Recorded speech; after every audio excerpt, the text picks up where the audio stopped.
And now, to get started with our Ignite session, I'm proud to introduce three colleagues of ours, Josh Allen, Brent Catlett, Devin Schoening, the hosts of the Dads in Ed podcast, and they are going to MC our 5 Ignite sessions, and they'll share with you what Ignite sessions are. So let's give it up for Dads in Ed.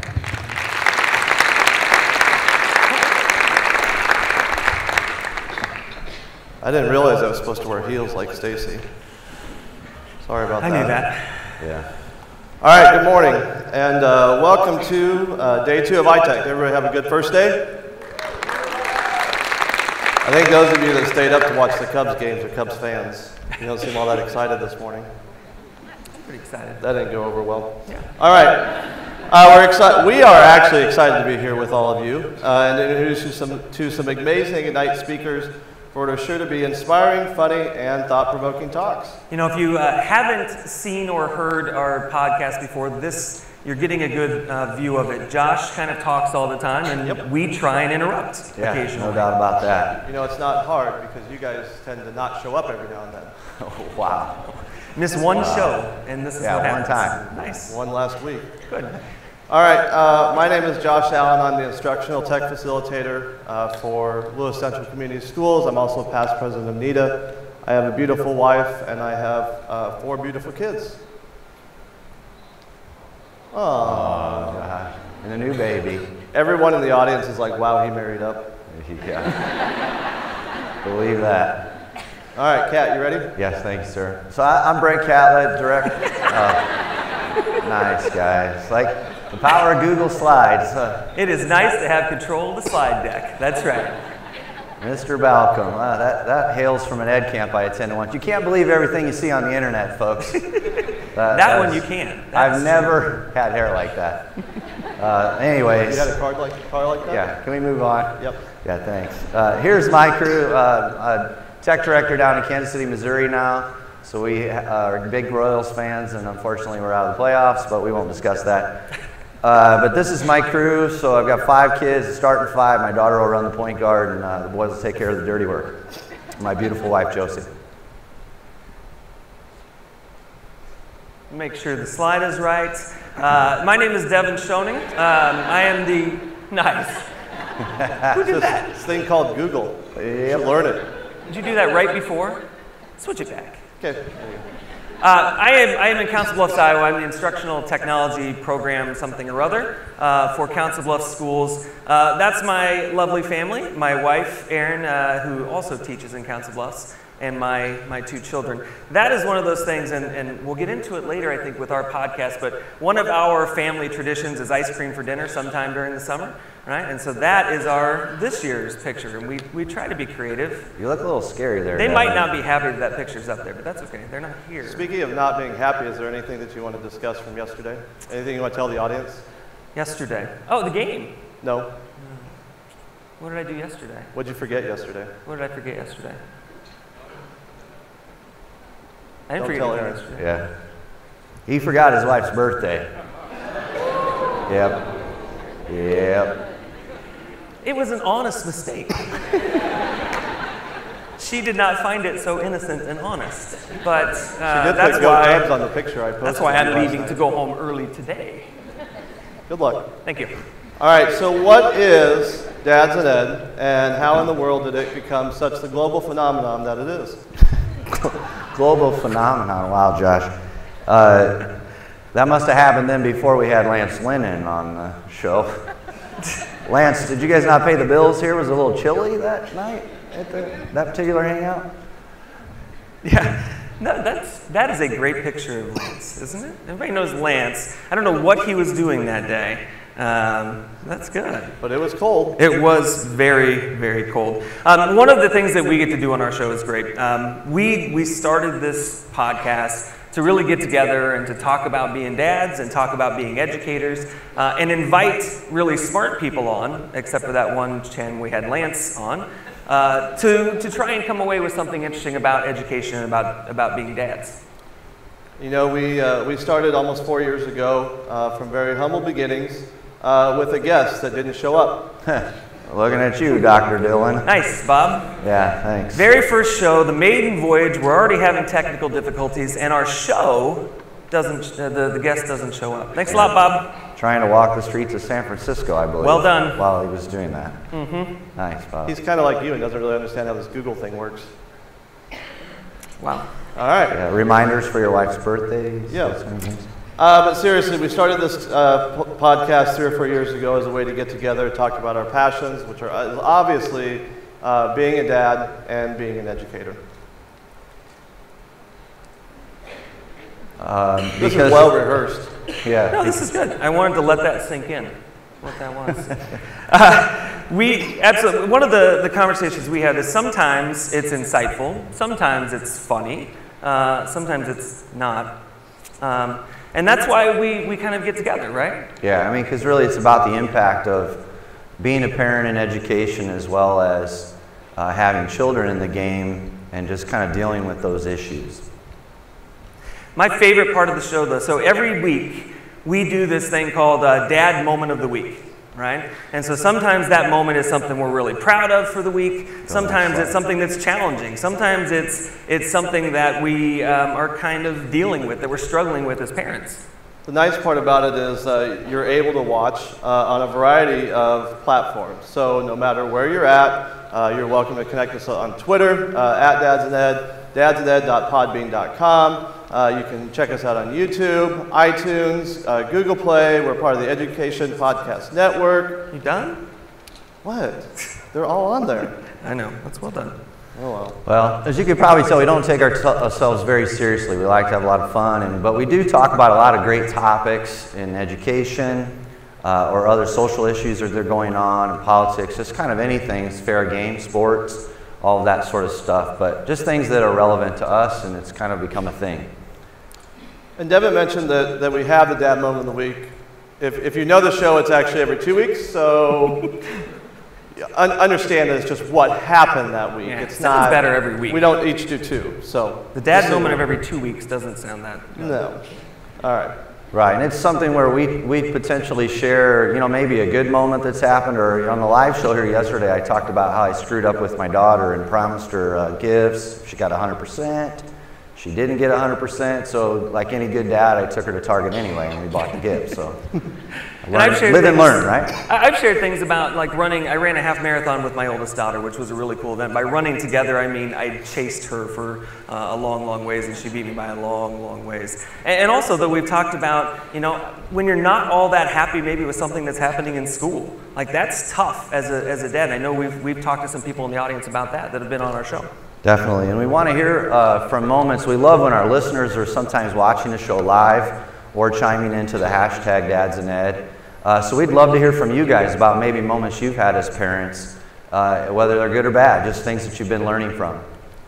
So like he said, what we'd like you to do, and you can do this now, you can do this throughout the week, share your parent moment of the week, either to iTechIA, which is obviously the conference hashtag, or hashtag Dads and Ed, and we will bring those up during the keynote or during the Ignite sessions. Yeah, and you could perhaps share out while the Ignite sessions are going on, as well as the things they're discussing. You could even be an aunt. You don't have to really be, a parent. Could also, Stacy, be the dog owner moment of the week if you would like. Hey, you don't have to be a parent here, but maybe Stacy would like to share something about your dog for the week. Yeah, figured you would. This is Stacy's dog, Pudge. You guys can say the aw thing that you did for my kids too. Ready? One of the truest pleasures that we have on the show, honestly, is about the guests that we have. I sometimes know them myself, or it might be that Josh or Devin has that connection with them. And I always enjoy getting to hear from those people. I've never had an episode I didn't learn something from one of our guests. We have guests that are from the United States. We have guests that are from Canada. We are multicultural. And we should say for the record, we do have women on the show. We've had mothers, Mother Day shows. Well, if you notice, the people that are on the screen now are actually in the room. Lance Lennon, Shaylin Farnsworth, Jonathan Wiley, Dr. Robert Dillon, and Russ Guerin. And we've also had, if you look, it's the great thing about this is really having all these opportunities to talk. And that's, you know, as we do this podcast, and as we've talked about podcasting, if you talk to the GAF admin folks or us, or the EdTech Takeout, it's this idea that we're able to share and learn. Podcasting maybe was one of those things that was around for a while and didn't seem to catch on. Now it seems like it's back on the uptick. And talking to the people, you know, like the folks on the screen there with Joe Sanfilippo and Will Chamberlain. And we also talk to people outside of education. The guy up there, Greg Doyle, in the bottom left-hand corner, was a sports columnist. But he had kids, he enjoyed talking, he came on, it was one of the best interviews that we've had. For sure. We are excited to be here, along, as what Stacy said, with the, what did she call it? Mildly entertaining? Yeah, something like that. Kind of entertaining. I think it's a little bit funnier than that, but yeah. The other podcast that we mentioned, it's great to have EdTech Takeout here with Mindy Carney and her sidekick Jonathan Wiley. They do a fantastic job. You're welcome, Mindy. And then, as Stacy mentioned, this afternoon is going to be the Politikid and Minority Report. Excited to check those out this afternoon as well. One of the things, as we've done a couple sessions here, we talked a little bit about some of the things that we talked about on the show.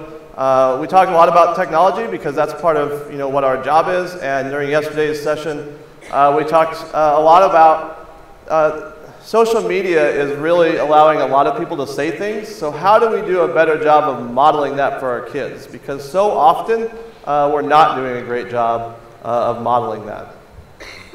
And another thing we talked about, we had a great conversation in a session yesterday about parenting. And Brent was mentioning how nice it was to be at a technology conference like this and be able to have a conversation about being educators and being parents in that intersection. But, you know, we talked about how hard it is as a parent to have your kids going to school, if you're also an educator, when you might have philosophical differences with what's happening in that classroom.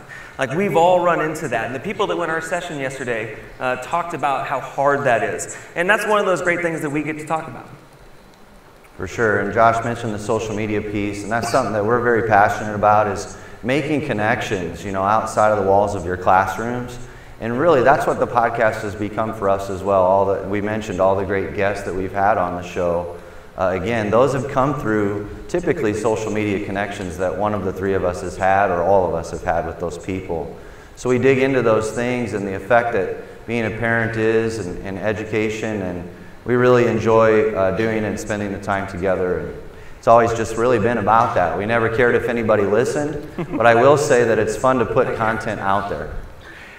This question really is the crux of why we do the show. And we ask every guest that comes on this same question. And I would have you maybe consider it if you're a parent as well. It's this idea that as a parent, how does being an educator impact you as a parent? And how does being a parent impact you as an educator? And what we hear all the time from everybody that answers that question is that there is this difference, right? I was one educator before I had my own kids. And after I had my own kids, I was a different educator. Right? I treated maybe kids in a different way. And so that really is the crux. And one of the things we ask every single guest that comes on that same question, because it's why we do what we do. So we're obviously pretty good at poking fun at ourselves. Shout out to Shaylin Farnsworth for this spectacular video of me and the award yesterday.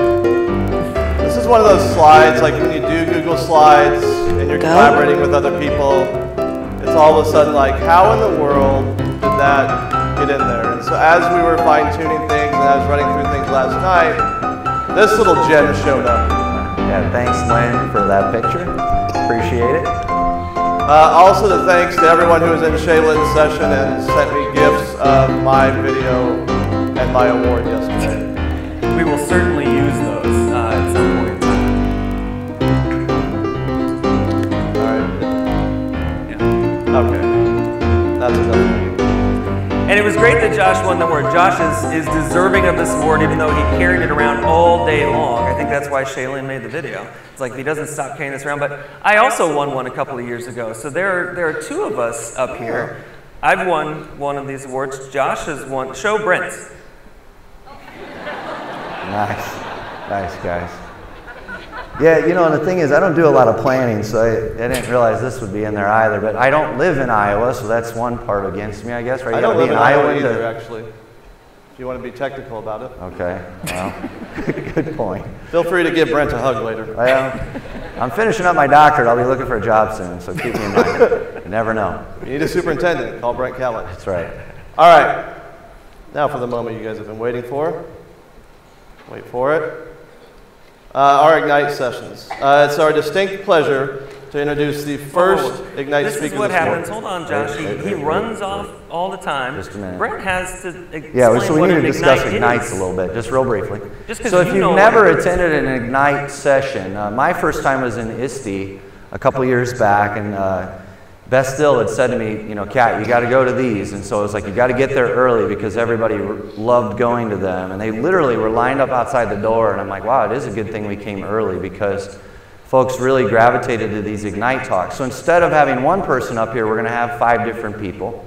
And they're going to be held to 20 slides. And the slide will rotate every 15 seconds, no matter what. So they don't have control over that. So they have to kind of be on the ball with keeping their talk moving as they speak. So it's a really rapid fire kind of thing, and really excited about the speakers we have. They're going to be great. Now is it my turn? Yes, sir. Now you Sorry can go. about that. That's okay. Now it is our distinct pleasure to introduce you to the first Ignite speaker this morning. She is taller in real life than I ever thought she would be. She's a brilliant, connected 7th grade teacher that hails, she's a mom, I should mention too, and she hails from Wisconsinite, state of Wisconsinite. That's what I heard. Did you just make that up? Well, I heard it's a thing.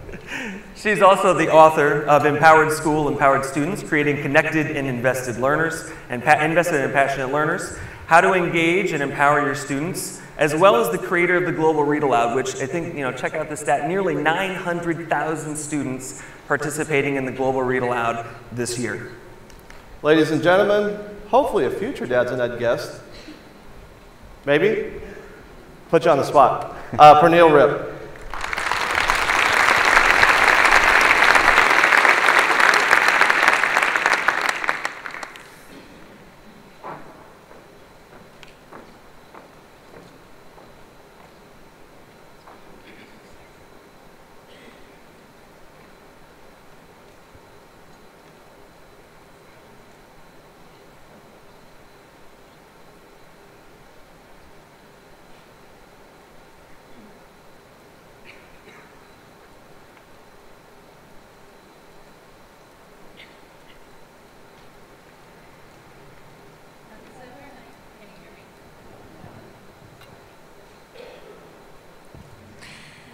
On December 19th, 2013, our youngest daughter, Augustine, was born almost 10 weeks early. She came so fast that there was no doctor in the room, just the nurse. She came so fast that I now know what the big red emergency button in a hospital room does. She came so fast that I did not see her, I did not hold her, she did not cry. For the first minute of her life, I did not know if she was alive. It wasn't until my husband, Brandon, told me she was breathing that I think I took a breath. That life started up again, because for that longest moment of my life, with no wailing to calm me down, I had no idea if I was still the mother of 3 or of 4.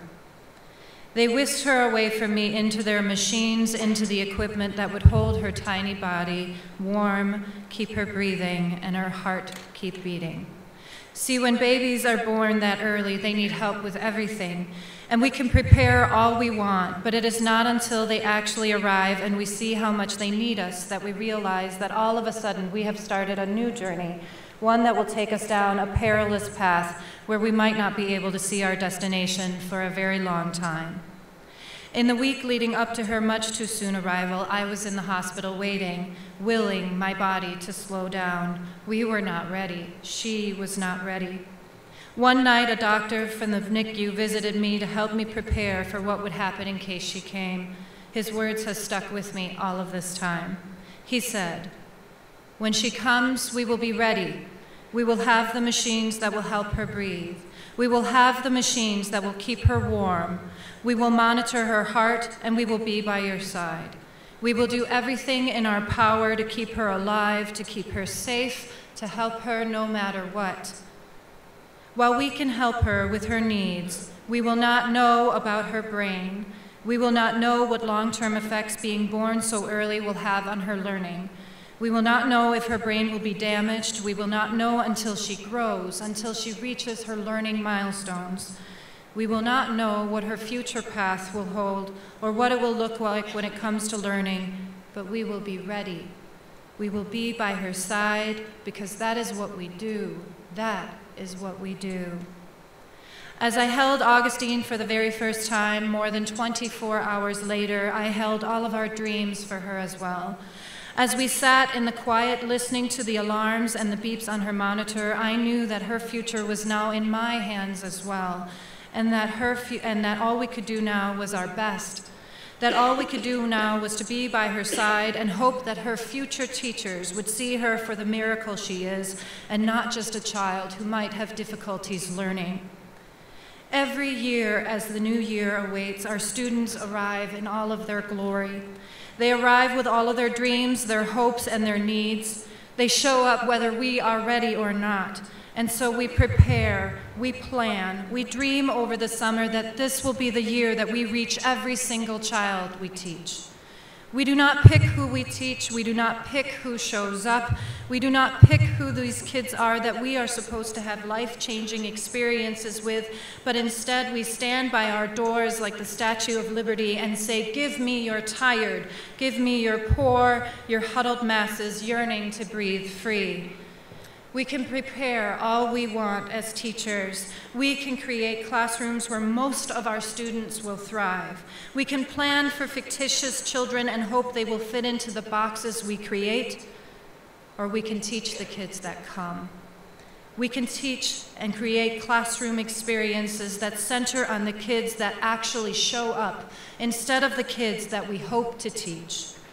We can open our classroom doors wide to make sure that every child that enters, that every child that shows up, know that with us they would learn, that with us they will create, with us they will matter because they do. And we can ask those kids how we can be the types of teachers they need. We can ask those kids how they would like to learn, and then we can listen to their truths and become the teachers they need. So we can take them all. And we can love them all because that is the least we can do. We work tirelessly every day so that those kids that become our kids know that with us they belong, that with us it does not matter that their start in life was what their start in life was, because in here they have a chance at success. That with us it does not matter whether they were born 10 weeks early, don't have a good home life, or have never liked school. That with us all that matters is that they showed up. Augustine did not ask, is it out again? Yeah. Augustine did not ask to be born early. She did not ask to have such a hard start in life. She did not ask to have a harder path than our other kids. The kids that come to us with their broken dreams and their battered hearts didn't ask for that either. Didn't ask to have a different life than so many others. So our job is to teach, is to love, is to be by their side. This summer, as Augustine went to her NICU checkup appointment, we heard the sweetest words. Your daughter is perfectly average.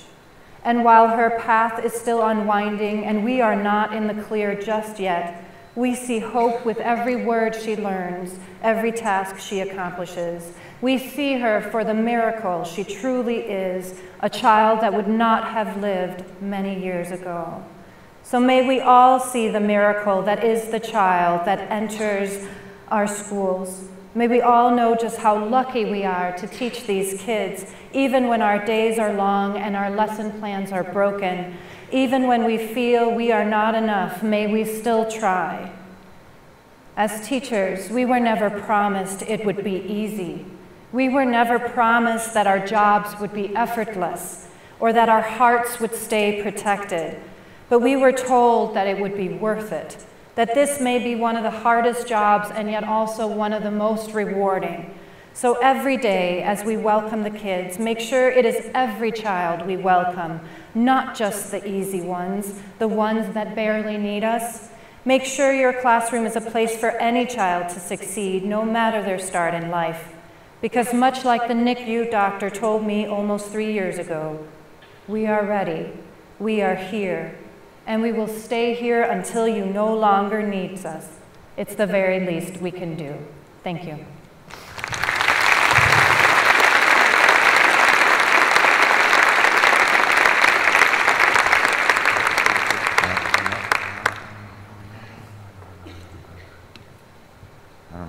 Okay, there we go.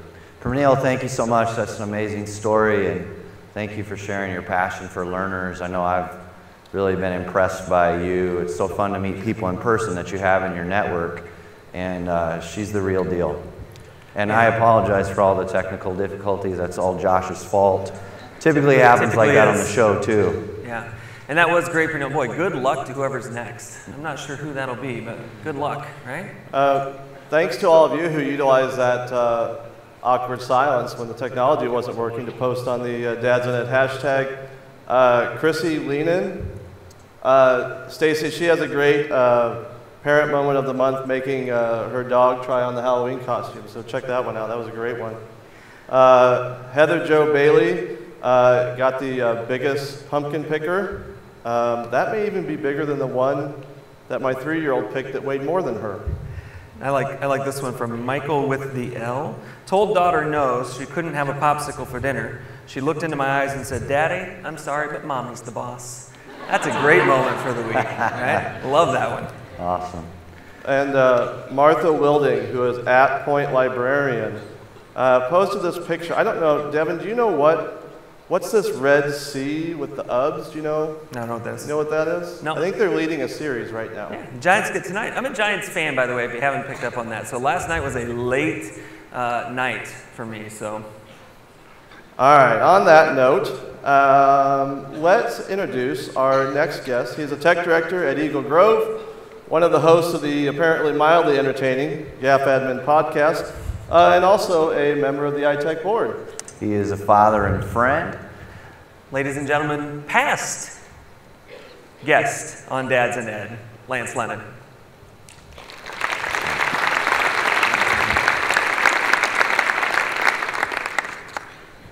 It's nice to look at a big picture of yourself. Do my own slides? Okay. Before I get started, I do want to let just one piece of information be known. Carl Hare was supposed to be doing this. He had a family emergency. Then Chad Frericks was supposed to do this, and he didn't want to, so I spent my night doing this. So we'll go from there.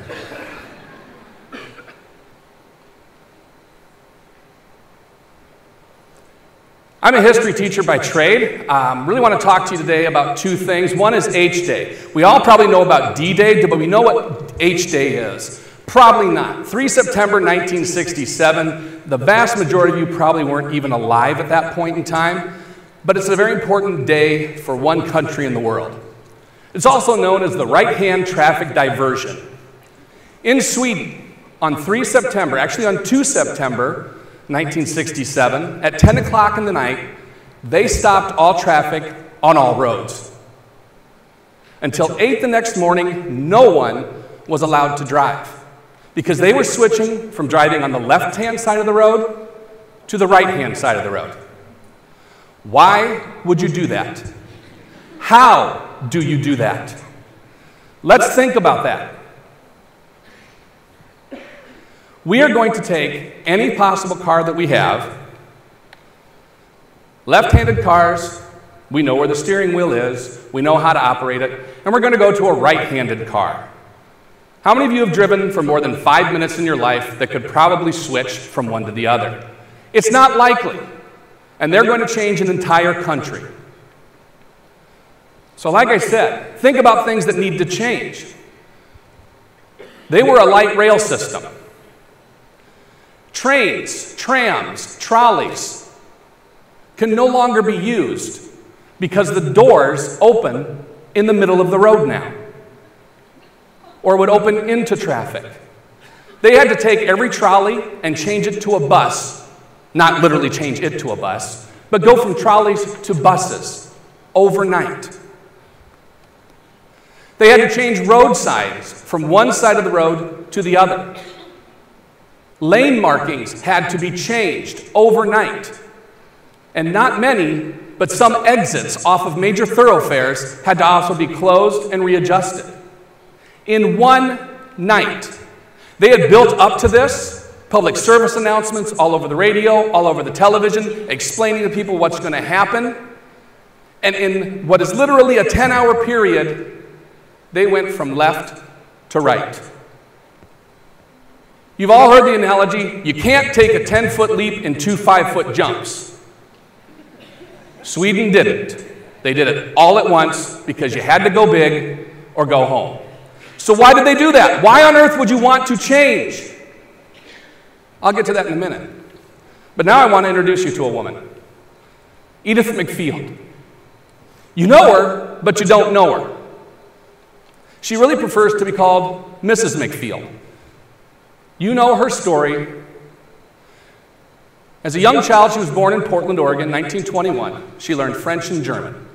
Became very important because she joined the military and went to England during World War II. They found out she wasn't 18 years old and kicked her out of the service, but she didn't want to leave. She started working for the English Secret Service and was a spy. She got caught by the Germans and was sent to Dachau. She escaped Dachau. She helped to raise orphans in England who were left parentless because of the war. She was Benny Goodman's cousin and played with the Dorsey brothers in a band. This woman had an incredible life, but you still aren't recognizing her story because that's not her story. So now, let's talk about the rest of her story. Do you recognize it now? Pixar made a film about the end of her life, and they did in 3 minutes what Twilight couldn't do in 3 hours. A true love story. The movie is up, and it's based upon her real-life experience. She lived in Ballard, Washington, and Ballard, Washington in the 90s was much like any other place. It was experiencing a growth. Her neighborhood, which was all middle-income homes, nice little houses, little bungalows, friendly neighbors, you borrowed a cup of churro, you went over for coffee, and they wanted to transform it into a shopping mall. And everybody sold, except Mrs. McField. She wouldn't sell. This house, valued at $120,000, she was reportedly offered $1 million for. And she wouldn't. And they built the mall around her. LA Fitness on one side, Trader Joe's on the other, Miss McField in the middle. She never sold her house. $1 million. So why not take the money? I'll get to that in a second. Why did Sweden change? You're all smart people. You understand what I'm doing. I'm drawing an analogy between changing with cars to changing to using and integrating technology. And I'm preaching to the choir. You're here. You're listening. You want to learn. You want to go back and do this stuff. And you take these tools and you take this information and you help your school become better. And you make those leaps of faith. And you do those. Sweden saw the need. They were surrounded by countries that had right-handed cars. When they would travel to a different nation, and I apologize, Pernille is actually Danish. She's much more familiar with the area than I am. But when they would drive to another country, they were on the wrong side of the road. When they want to buy a new car, they could only buy left-hand cars. There aren't many companies that make them. They cost more. Used car market, way down. Sweden said, we are stuck in the middle of everybody doing it one way, we need to do it another. They made the change. So why didn't Miss McField? $1 million. 87 years old, and they offered her $1 million.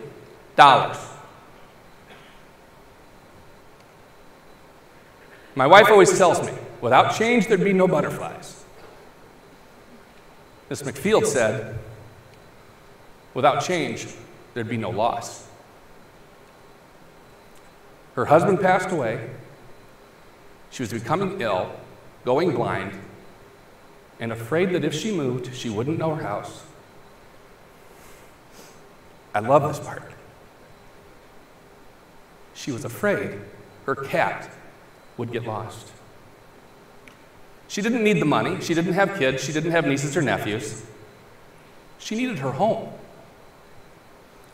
We're going to go back to the school, and you're going to see these people. You know what I'm talking about. We call them the curmudgeons. They aren't going to change. This technology is a fad. This technology, I'll make it through it. I don't need to change. When you go back, don't be the person that just says you need to change. Find out why they aren't changing, because they have reasons. It can be fear. It can be that it works the way they do it. It can be any number of things.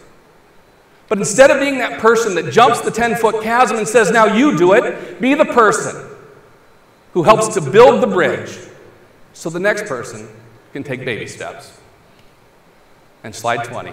Have a great day.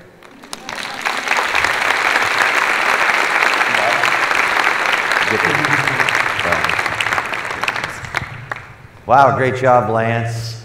It's way better than I thought it would be. Cubs could use a reliever like that last night. No, that was awesome. Take all that back. When Carl went down, we were worried about how to get another person in there. That was outstanding, Lance. Thank you very much.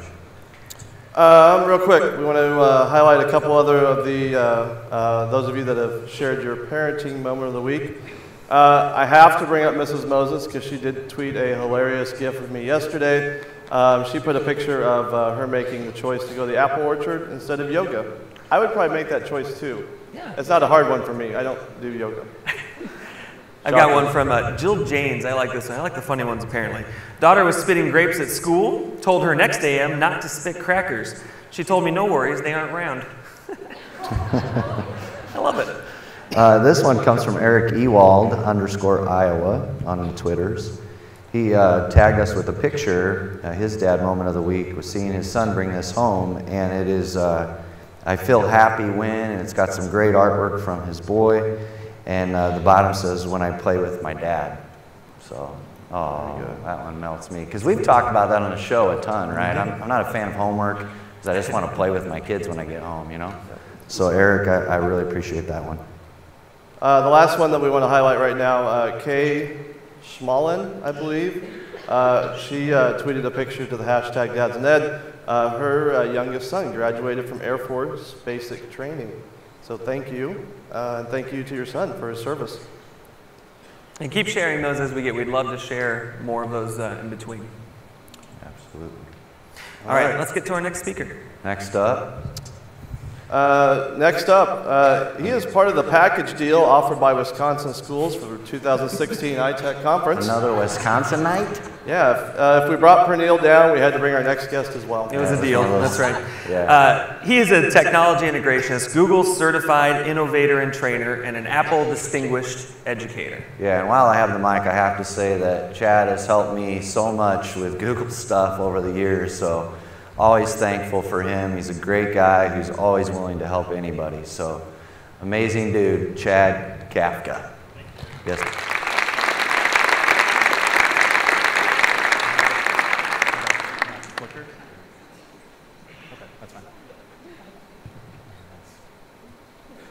Yes, I was toasting a marshmallow over my stove in that picture. Whoever found that on Facebook, thanks for that. All right.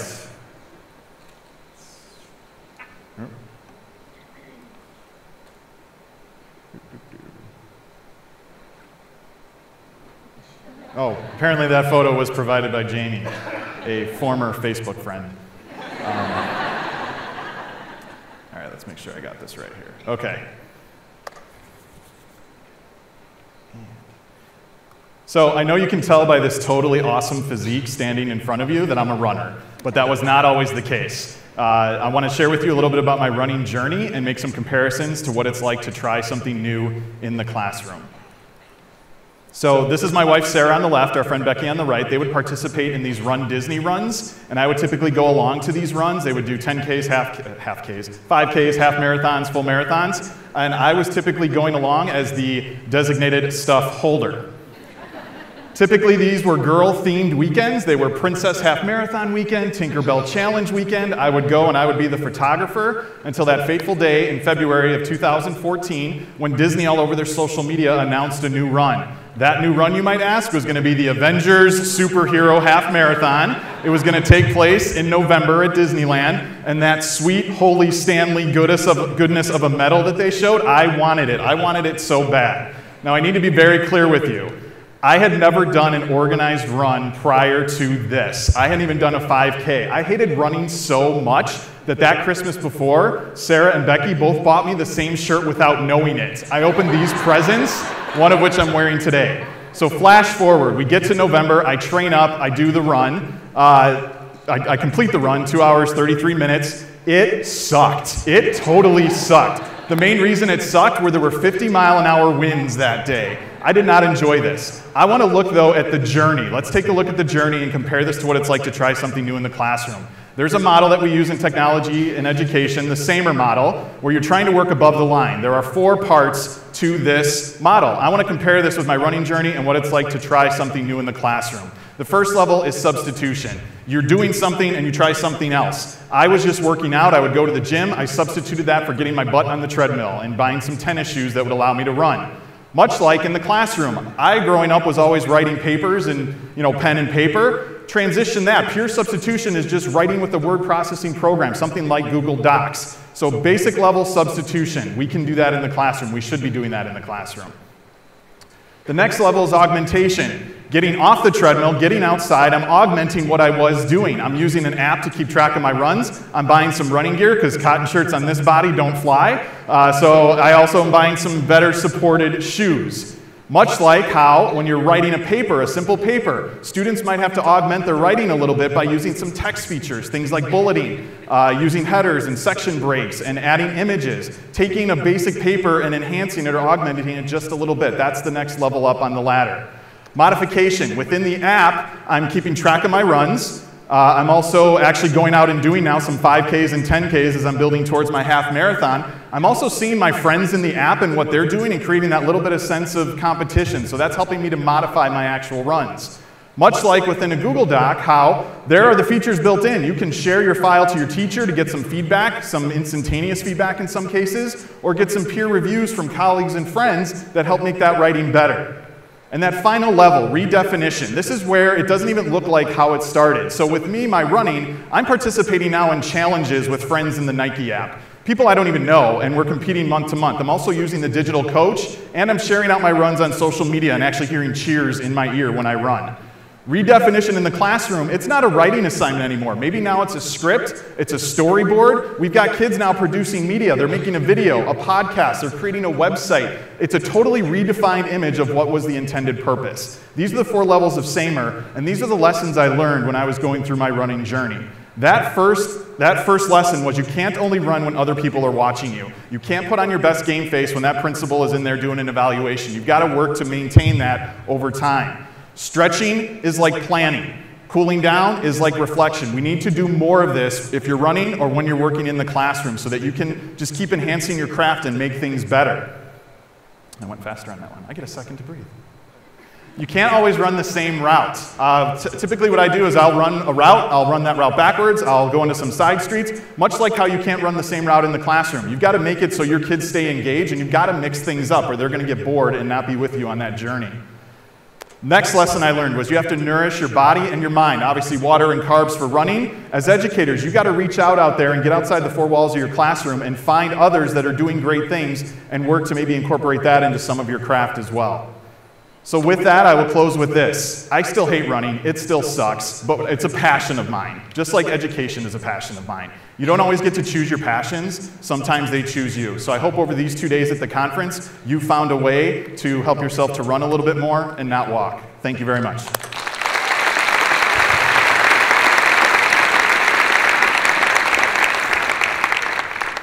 Nice job, Chad. Nice, Mr. Kafka.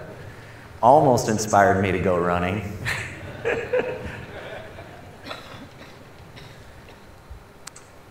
Right. I'm super excited about our next speaker, guys. Yeah, we are actually going to change it up a bit and drop our average speaker age by bringing in a high school student. Yeah, boy, we could remember being in high school. We could tell a lot of stories about being in high school. Let's not go into your glory days. We'll save that for another podcast. Ain't nobody got time for that. You want to introduce him? Sure, I can introduce. This is really cool. We're excited to have a student up here to provide an Ignite talk today. Josiah Grimm is our next speaker, and he's a student at the Iowa Big School in Cedar Rapids. Give a big round of applause for Josiah.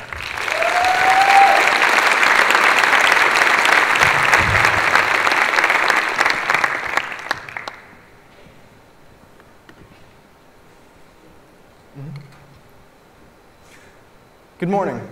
My name is Josiah Grimm, and I am 17 and a senior at Jefferson High School in Iowa Big in Cedar Rapids. At the start of this school year, my cumulative GPA was 2.2. You might be asking yourselves, why is a student with a 2.2 GPA presenting to so many people about technology and education? Well, let me tell you. All throughout middle school and early high school, I hated homework. It was the worst. I didn't see it as a useful learning tool because to me, there's no point in regurgitating information for a problem that's already been solved. I didn't know it at the time, but what I wanted was real things to work on. Enter Iowa Big. Iowa's initiative-based public high school experience. Big is just like the real world where methods and outcomes are the focus rather than a grade on a transcript. Big is a nationally recognized school. Just recently, we were recognized as an XQ Super School when we won $1 million from Laureen Powell Jobs to extend our reach further into our region. While the money is nice, the validation on the national scale is very significant.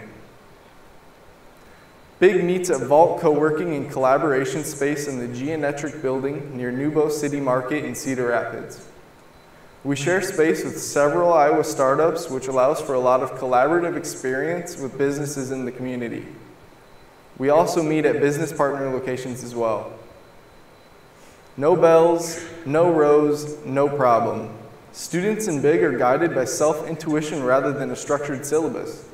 This allows me and others like me to be more creative in our projects by working in ways that is most efficient for the individual. No longer do I have to shuffle from discipline to discipline in 50-minute increments. We meet the same standards as any other student, however, we're not bound to static textbooks. Instead, our curriculum comes from real community needs. The image to the right is from a thermal camera attached to an aerial drone for the purpose of identifying heat loss on the roof of a large warehouse owned by our business partner, Van Meter Industrial. In my first year at Big, my team created a web app called Cedar Rapids Trees, or CR Trees. It is a simple interactive map that GPS locates various trees varieties as entered by the community. Through this project, I began learning 21st century skills such as coding and database management. CR Trees was recognized as a Congressional App Award winner. Pictured here is Congressman Rod Blum, who judged the entries where Iowa Big swept the first 3 places. This was my first Iowa Big public speaking event, which in turn helped me meet various language arts standards. At the end of junior year, I had hands-on experience with several coding languages such as PHP, MySQL, HTML, CSS, and JavaScript. I also became more familiar with team management techniques such as Scrum and Agile. I was offered a job by Sean Cornelli, Iowa Big's co-founder, to rebuild our patent-pending learning management system called Barbecue. There were several problems needing fixed, such as bloated and unused features, broken features, ugly UI, and general inefficiency from a user experience standpoint. Barbecue's overhaul required me to learn several new skills to perform these tasks, such as how it currently worked and what it needed to become. We created a platform that utilized efficient web development practices and robust database design to improve students' personal time and resource management. I'd like to walk you through aspects of Barbecue that I helped build this summer. Here's a screenshot of Iowa Big's project pool where students select real community-based projects that they are passionate about. This screen utilizes a JavaScript table to display the projects. Let's click in the upper right corner on the project called VR War Train. This is the product page for a virtual reality war train, an initiative that will be displayed in the National Museum in 2018. Did you know that 50,000 Czechoslovakians hijacked a train to escape Siberia during World War I? This page utilizes PHP and HTML to display the core information about the project to the user. The barbecue screenshot is called the Weight Room, which is a forum for teammates and instructors to post curated material that correlates with the project. High-level discussions happen here, as well as storage of assets and collateral created by students. The image on the bottom of the page is a World War I train created in Blender by a student who had no prior experience with Blender. I am on 3 projects so far this year. A laser tag course for Cedar Rapids Public Library where we are creating laser guns and receivers. Fish on Wheels, where fish drives its tank on the ground with an RC chassis powered by an Arduino.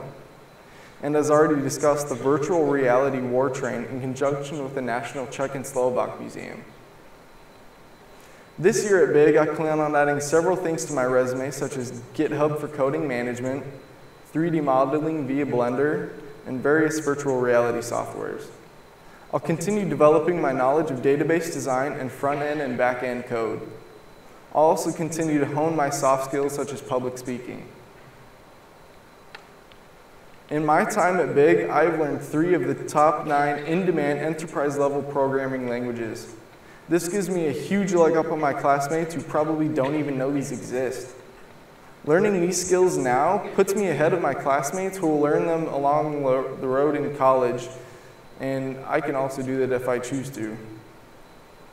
After high school, I plan on entering the workforce right away as a programmer. Instead of paying perhaps $60,000 for a 4-year degree, I could instead land a programming job for up to $60,000 a year.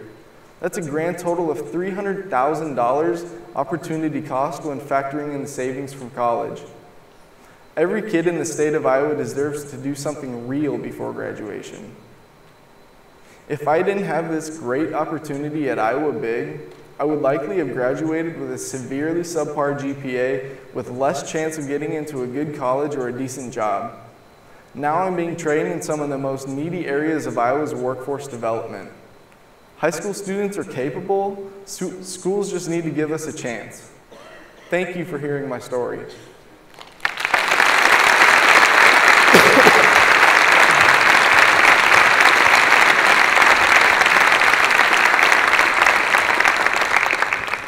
Yeah, great job, Josiah. Maybe, go check them out again today, and maybe another round of applause for Josiah. That was awesome. That was impressive. Good job.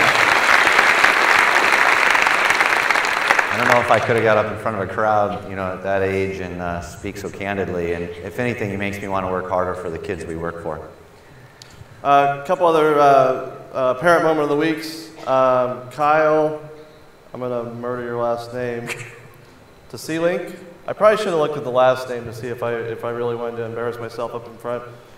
His son was in the Google Expeditions keynote from Eagle Grove. So his moment was when your son's video is featured at the keynote of iTech. So very cool. He did an awesome job. I was thinking immediately, I'm like, I need that video from Stacy so I can share it, Mine's from Beth Graft.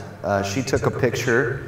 Some of the moms in the room can certainly relate to this one, where your son or daughter brings in a bouquet of flowers that happen to be dandelions and other things that I'm out there in the yard trying to do away with.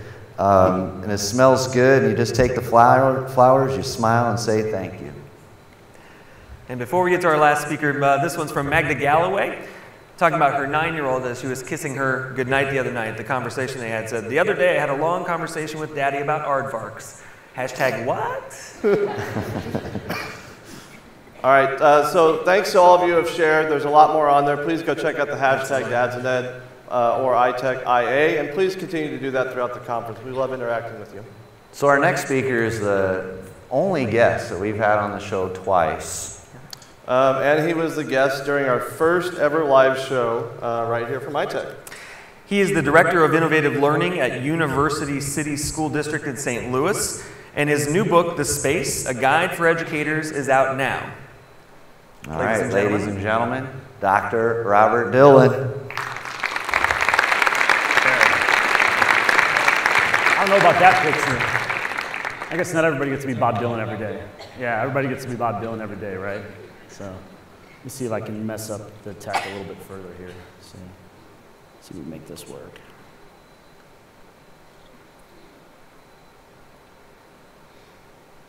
Is it going to work? Hey, how about that? Hey, it worked. So it's nice when tech works, isn't it?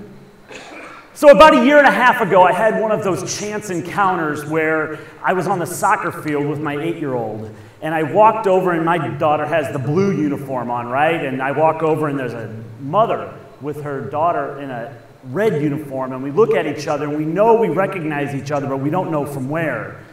And we finally realize it's Maggie, one of the first students I had as a high school English teacher almost 20 years ago.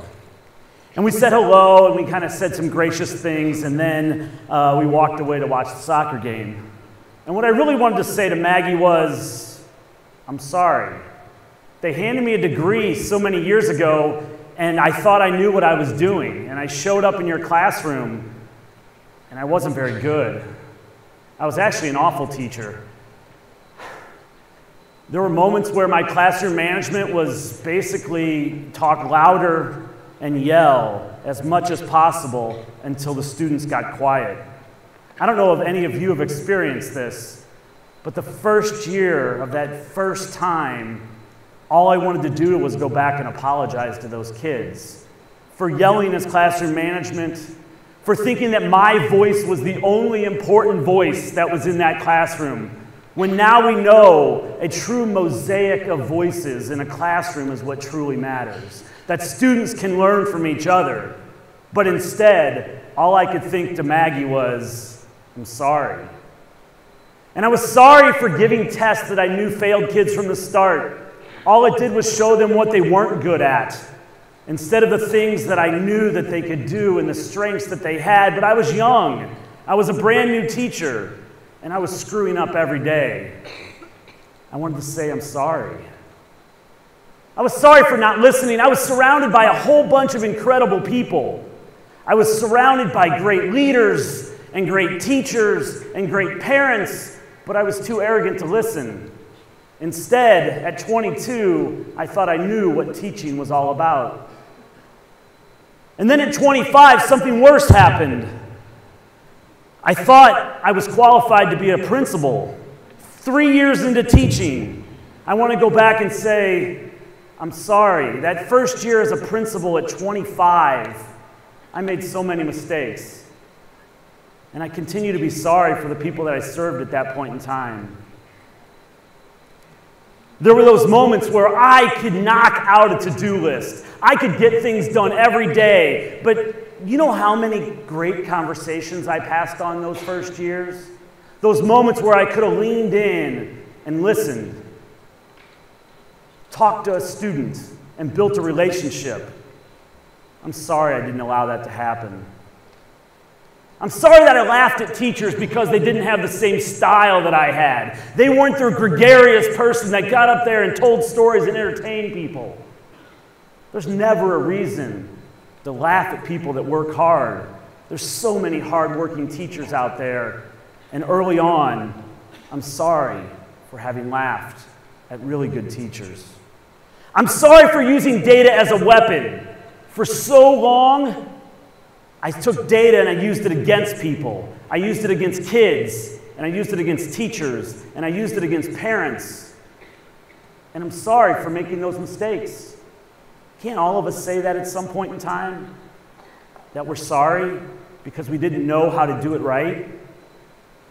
I'm sorry for not taking care of families. I had this arrogance that every family was like my family. And when kids came in and I sat down with parents, I made a lot of mistakes. I yelled at parents. I hung up at parents on the phone. I was trying, but I was making mistakes, and I'm sorry. to those families that I didn't serve very well. Even with all that sorrow, though, and it's there, I get flooded with a different emotion as well. Because I know, even though I screwed up and made those mistakes, and I'm truly sorry for those things, I have a hope. Because in 20 years, so many of the things that I care about have never gone away. You know, I'll never, ever be sorry for bringing joy to the classroom. It is so much fun to do our work. It is so much fun to be there with kids every day, to smile, to laugh, to see beautiful things happening. And I'll never, ever be sorry for bringing joy to the classroom. I'll never be sorry for being a learner. All I want is for my 9-year-old and my 13-year-old to love to learn forever. And I'll never be sorry for being a learner and bringing that to my students. I'll never, ever be sorry for that. I'll never be sorry for taking care of the big stones in education. You know what I'm talking about? We have things like schedules and grades, learning spaces that we know are failing kids, and it's all of our responsibility to pick up those big stones and never apologize for having conversations and questioning the things that are wrong. I'll never be sorry for giving kids choice and voice an authentic audience in their work. We are tired of trying to close the achievement gap, but why can't we close the experience gap and the opportunity gap for kids and make sure that what really matters for kids is what's happening? I'll never apologize for that, and I'll never say I'm sorry for that. I'll never say I'm sorry for realizing that life trumps school. We know this, right? Too often we have a student that needs to put their head down or tell you their story, or let you know what happened in their home the night before. Never, ever, ever be sorry for giving that space to happen. Never be sorry for putting people in front of programs. There's so much in our world that's about compliance and getting this done and checking this box and doing this. But never, ever be sorry for putting people before programs. And the last thing that I'll never be sorry for is to shine a bright light on beautiful learning that happens in classrooms. Allow social media, allow videos, allow photos to shine a bright light on the beautiful things that are happening to our kids. It is our responsibility to make sure the narrative of public education is one that is positive and one that supports the hard work that we do every day. So let's do this together. Let us step forward and realize that all of us have made mistakes.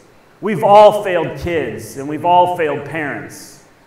But we don't have to be shackled by those things of the past.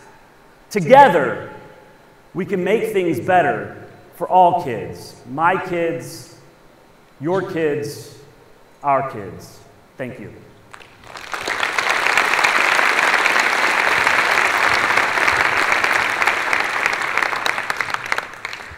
All right, well, thank you, everyone, for hanging out with us this morning. That is the end of our Ignite Talks. We encourage you to go down to the exhibit hall and check out all the great vendors that are down there. And also check out the purple ribbon winners that Stacy talked about earlier. And the next sessions start at 11:15. So thank you all for your time this morning.